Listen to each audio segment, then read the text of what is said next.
जब मनुष्य इस मायावी संसार से विमुख होकर एकमात्र भगवान की शरणागति स्वीकार कर लेता है, तब वह इस मायावी संसार रूपी दलदल से बाहर निकल जाता है, यानी माया को तर जाता है।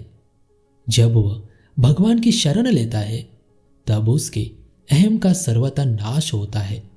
भगवान की शरणागति स्वीकार करना यानी अपने आप को भगवान के चरणों में समर्पित कर देना, अपने आप को सौंप देना, भगवान की सत्ता में ही अपनी सत्ता मान लेना, भगवान की मर्जी में अपनी मर्जी मान लेना, अर्थात केवल और केवल भगवान की ही सत्ता को स्वीकार कर लेना। उसमें ना अपनी स्वतंत्र सत्ता माननी होती है, ना मायावी संसार की स्वतंत्र सत्ता माननी होती है, ना ही अहम का आश्रय लेना होता है और ना ही मायावी त्रिगुणों का आश्रय लेना होता है।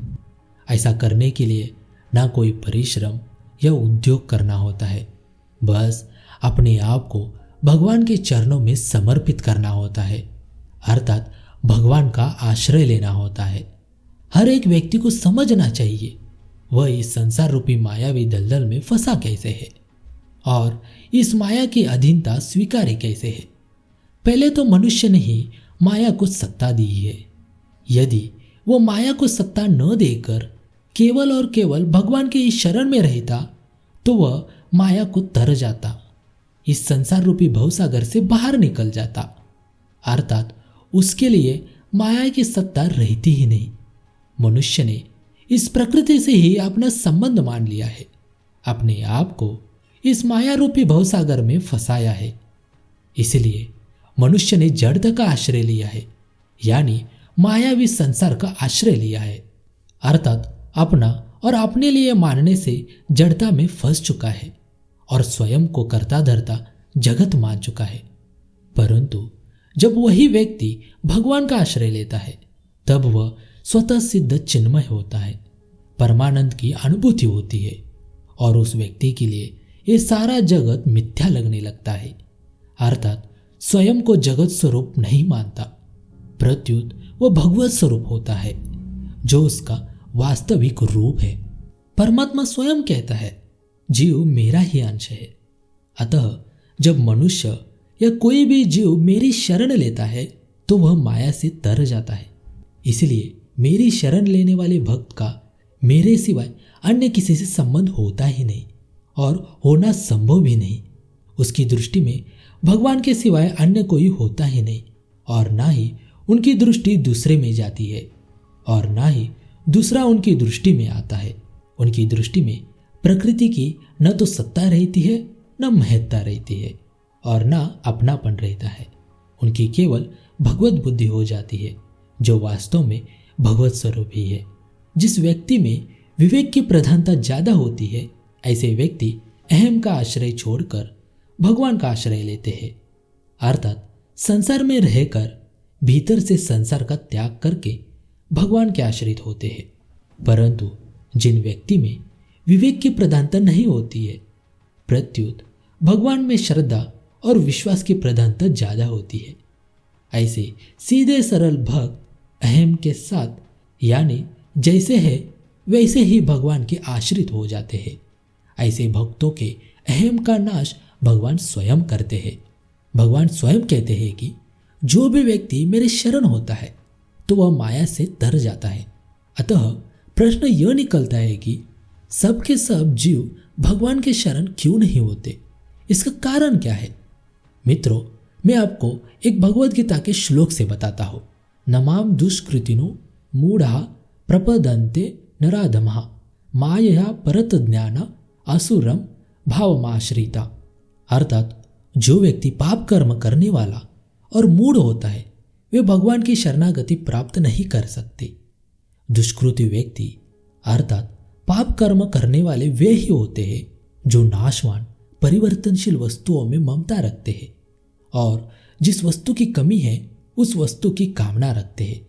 जब व्यक्ति की कामना पूरी होती है तो लोभ बढ़ने लगता है और जब कामना पूरी नहीं होती तो क्रोध पैदा होता है।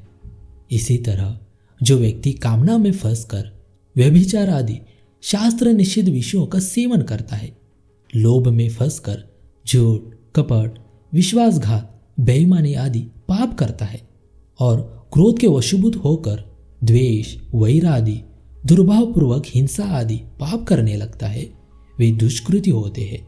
जब मनुष्य भगवान के सिवाय दूसरी सत्ता मानकर उसको महत्व देने लगता है, तभी कामना पैदा होती है, और जब मनुष्य के भीतर कामना पैदा होती है, तब मनुष्य माया से मोहित हो जाता है और सोचने लगता है कि हम जीते रहे तथा भोग भोगते रहे।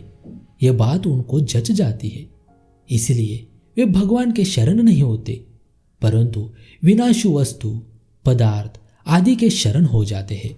मनुष्य में तमोगुण की अधिकता होने से सार असार, नित्य अनित्य, सत असत, कर्तव्य अकर्तव्य आदि की तरफ ध्यान न देने वाले भगवद विमुख मनुष्य मूढ़ है। दुष्कृति और मूढ़ पुरुष परमात्मा की तरफ चलने का निश्चय ही नहीं कर सकते, फिर वे परमात्मा की शरण कैसे पा सकते हैं? नराधमः कहने का मतलब है कि वे दुष्कृति और मूढ़ मनुष्य पशुओं से भी नीच है। पशु तो फिर भी अपनी मर्यादा में रहते हैं, पर ये मनुष्य होकर भी अपनी मर्यादा में नहीं रहते। एक तरफ पशु तो अपनी योनि भोग कर मनुष्य योनि की तरफ जा रहा है, परंतु ये मनुष्य होकर भी पाप, अन्याय, झूठ, कपट आदि करके पतन की तरफ बढ़ता चला जा रहा है। मनुष्य शरीर सिर्फ परमात्मा के प्राप्ति के लिए मिला है। वे दुष्कृति और मूढ़ मनुष्य नरक को और पशुओं की तरफ बढ़ता ही जा रहा है। उसको पता है कि मनुष्य शरीर सिर्फ परमात्मा की प्राप्ति के लिए मिला है, फिर भी वो ऐसे भयानक पाप करके वो नरकों का भागी होता चला जा रहा है।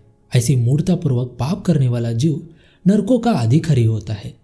ऐसे जीव के लिए भगवान कहते हैं कि जो व्यक्ति द्वेष रखने वाला, मूढ़, क्रूर स्वभाव का, ऐसे नराधम पुरुष को मैं बार बार असुर योनियों में गिराता हूँ। वे असुर योनियों को प्राप्त होके वो घोर नरक में जाते हैं। इस संसार में भगवान की जो 3 गुणों वाली माया है, यानी तमस, रजस, सत, ये 3 गुणों से संसार चलता है। उस माया से मनुष्य का विवेक ढक जाने के कारण जो असुर भाव को प्राप्त हो गए हैं, अर्थात शरीर, इंद्रिया, अंतःकरण और प्राणों का पोषण करने में लगे हुए हैं, ये भगवान से सर्वथा विमुख ही रहते हैं। इसलिए वे भगवान के शरण नहीं होते। जिनका ज्ञान माया से ढक चुका है, उनका ध्यान पदार्थों के आदि और अंत की तरफ जाती ही नहीं। उत्पत्ति विनाशशील पदार्थों को प्रत्यक्ष नश्वर देखते हुए भी वे रुपये, पैसे, संपत्ति आदि के संग्रह में और मान, योग्यता, प्रतिष्ठा, कीर्ति आदि में ही आसक्त रहते हैं और उनकी प्राप्ति करने में ही अपनी बहादुरी और उद्योग की सफलता मानते हैं। इस कारण वे समझ ही नहीं सकते हैं कि जो वस्तु अभी नहीं है, उसकी प्राप्ति होने पर भी सदा के लिए रहेगी ही नहीं और उसके साथ हमारा संबंध भी नहीं रहेगा। उसका एक दिन अंत तो होना ही है। प्राणों को प्रत्यक्ष ही आने जाने वाले अर्थात क्रियाशील और नाशवान देखते हुए भी वे उन प्राणों को पोषण करने में ही लगे रहते हैं। जीवन निर्वाह में काम आने वाली सांसारिक वस्तुओं को ही महत्व देने लगते हैं। उन वस्तुओं से भी बढ़कर वे रुपये, पैसों को महत्व देते हैं, जो कि स्वयं काम में नहीं आते, प्रत्युत सिर्फ वस्तुओं के द्वारा ही काम में आते हैं। मनुष्य केवल रुपयों का आदर ही नहीं करता, प्रत्युत उनकी संख्या को बहुत आदर करता है। जैसे जैसे रुपयों की संख्या बढ़ने लगती है, वैसे ही अभिमान बढ़ने लगता है।